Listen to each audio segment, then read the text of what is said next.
I'm going to be doing some carrots today, and I wanted you to see the sketch before. It's just a bunch of upside down triangles, so we're going to work from that. I did it in a light pencil, and I did it a couple of times because my pencil was too dark. This pencil was too dark. It was a 4B, no good. HB was pretty good. The H alone would probably be better.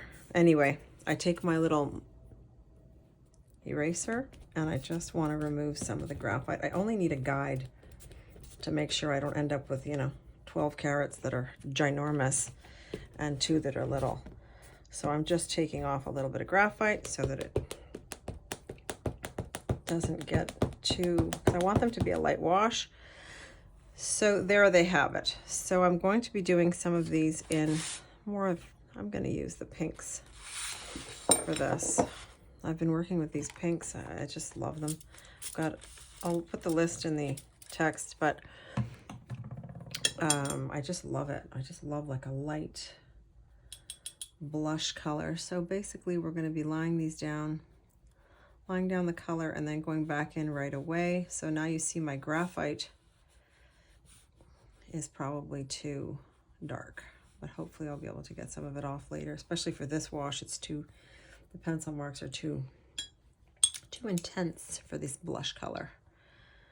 So basically I'm putting the color down and just dragging it through the carrot. That's layer 1, and it's going to be quite pretty.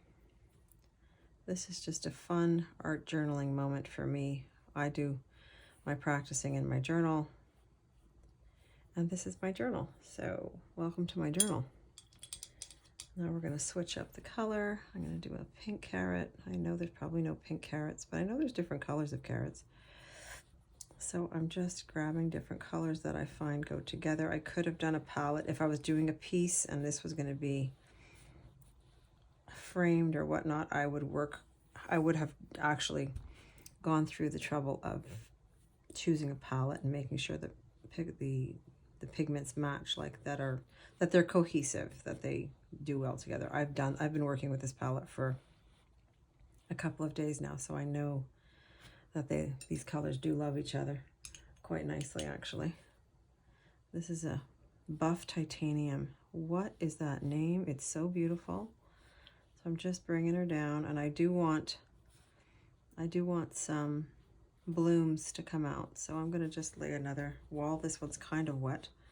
I'm going to just lay a little something on here so they have some depth.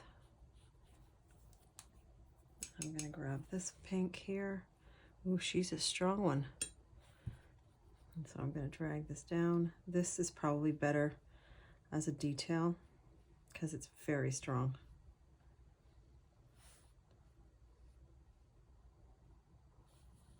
This is one of those do as I do, don't do as I say. Do as I say, don't do as I do, because I should have swatched it. I keep all these little papers beside me so that I can swatch, and I didn't bother swatching. So now we're just going to bring this one down, and it's a fun one to do because, let's face it, nothing about this has to be perfect. The carrots themselves, when they grow, are all kinds of wobbly. So I do like the idea of working with it when there's still a little bit of wetness. So I'm going to drag some in there, darken that guy a little bit. And we're going to add maybe another little color here. What's her? What is she about? I don't use this one much. Okay. So we're still laying our first wash, putting the color at the top, dragging it down, giving it various values as it goes through.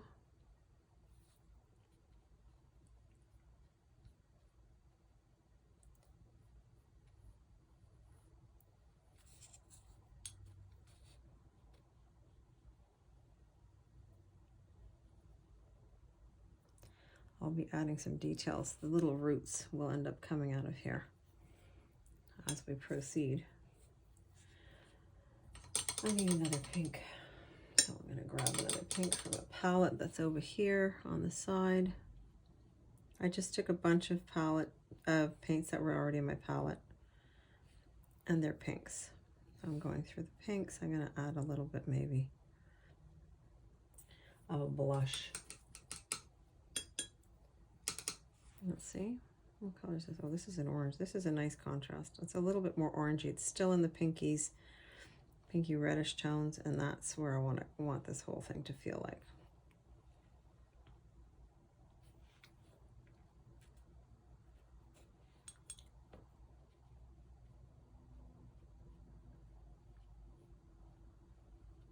This is very much an art journaling. Art journaling is something that is just gone crazy in trends on TikTok and on social media because it's just great. It's a great way to relax, and you can take some photos from a recent trip, or were you somewhere, or just your office.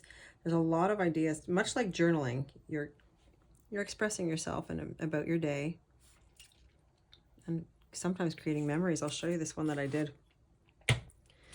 The last one I did was a trip to Toronto, and I just took a picture in Toronto. It's obviously not exactly like the picture, but it reminds me. It's basically a journal to remind you of the things that you want to remember.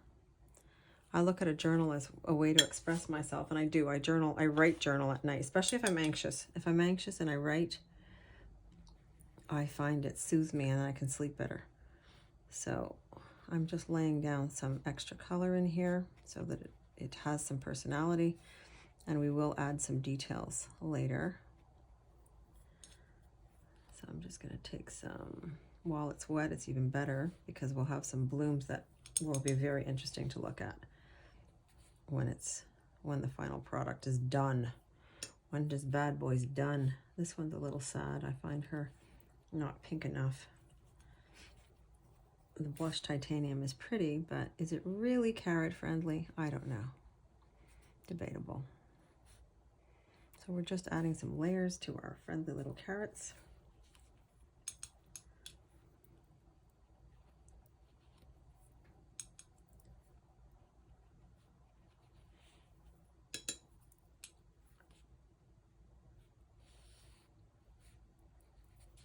I put too much there, so you'll see if I take a little bit of it, if I empty my brush somewhere else, I can grab some of it up and move it over to one that has less action. So I'm going to drag that down because it's too wet.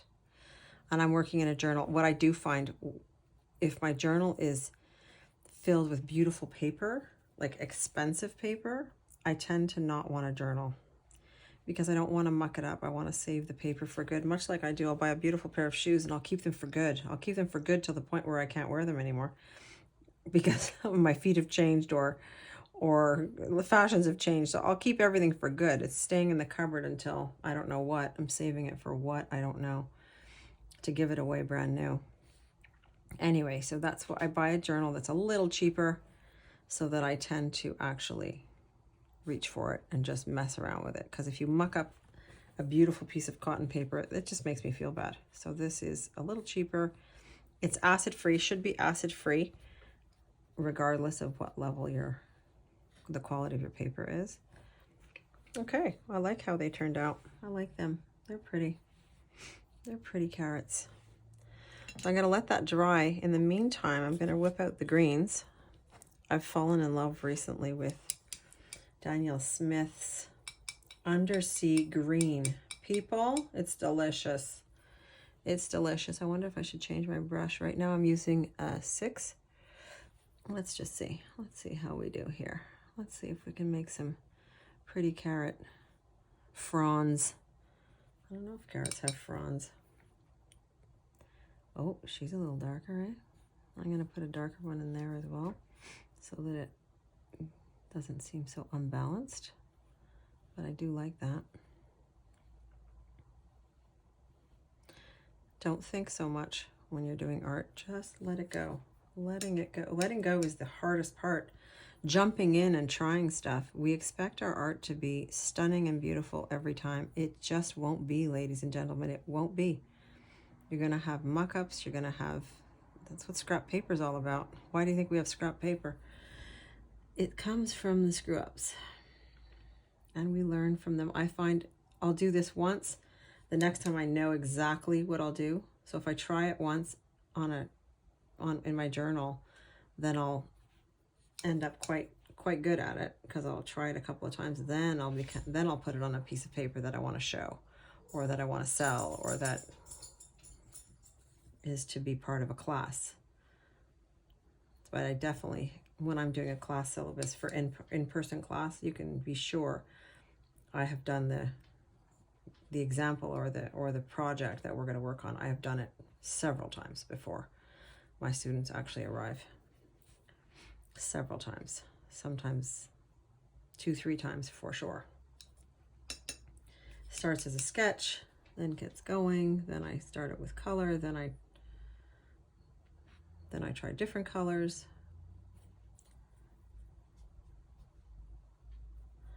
So here comes our carrots, here comes the sun. Beautiful. So this is just a way to warm up. I would say this would be would make a fun painting to put, I don't know, in a bathroom or somewhere cute, rested in a bookcase. So we're just checking those out. So now that the actual carrots are kind of dried out, I'm going to add a little more detail to those guys. I think I'm going to change to a smaller brush. I have a tendency to forget to change brushes, but it's actually a good idea to do that, because you just have a different view. Like, it's fun. It's fun to change brushes. And this is even quite big for what I'm doing here. I think I'll even switch and maybe just, yeah, this is going to be a better detailer. So like I said, we are practicing today, so we are just seeing what comes out. Carrots are kind of rough looking if we don't peel them. So that's what I'm after here, is that roughness, those lines. And they're never straight, the lines, so don't even bother trying to keep them straight, because a carrot doesn't have straight lines.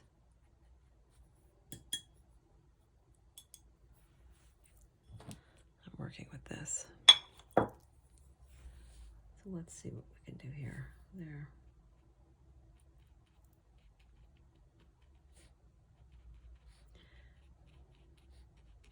I love the way this turned out.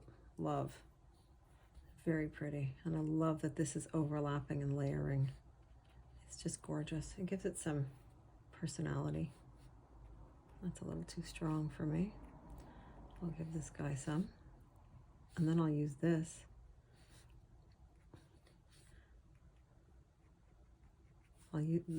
This application right here was too strong. I'll use that throughout the whole painting. It's way too much. I overshot.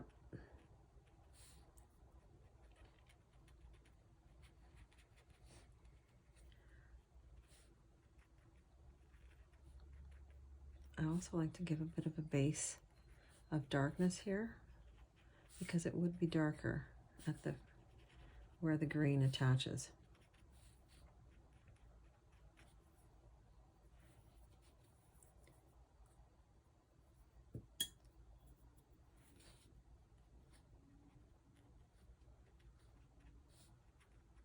Could make a very pretty greeting card. I love doing the greeting cards.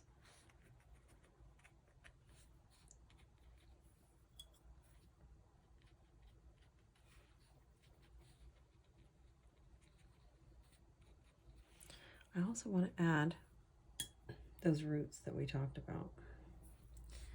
So out of here you would have a very fine root potentially coming out if you had just pulled your carrot out. Not all of them will have this, but some of them will. Sometimes there's even a little hair coming out the sides.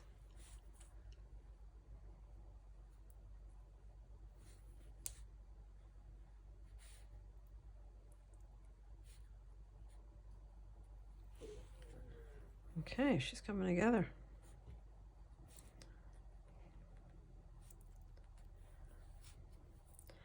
There's always a trick to when to stop. I'm just we're gonna detail this a little bit with some dark green, which is still the undersea, but I went into, instead of diluting it, I just didn't dilute it. So I'm gonna add a few little hairs here. for my carrots. In watercolor, you start with light to dark. So you want to lay down your layers and then you add your details pretty much later on. As it dries, you can't really add, the good details come when the paint is dry.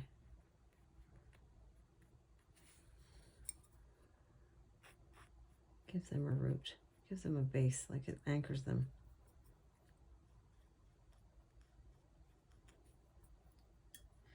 I think we're going to use this particular painting as a warm-up to one of my classes. I do classes in my studio, and we do warm-ups. We always do a warm-up, then we do a piece. So this, I think, will be a beautiful warm-up. I think the girls will love this one.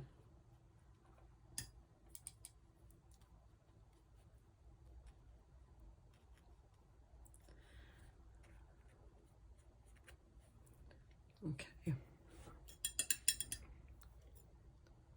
Depending on how you feel about it, I guess you could outline more, add more. Knowing when to stop is always a tough one.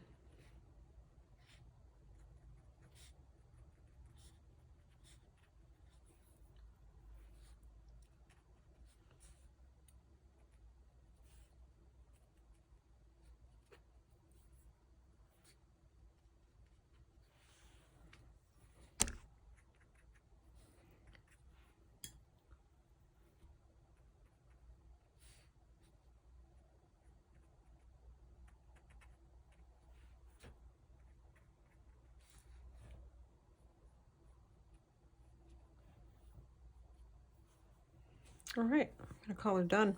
Because it's my journal, I will take a pen and I will write the date. So April 2024, and I'll sign it. So that's that. She's a beaut.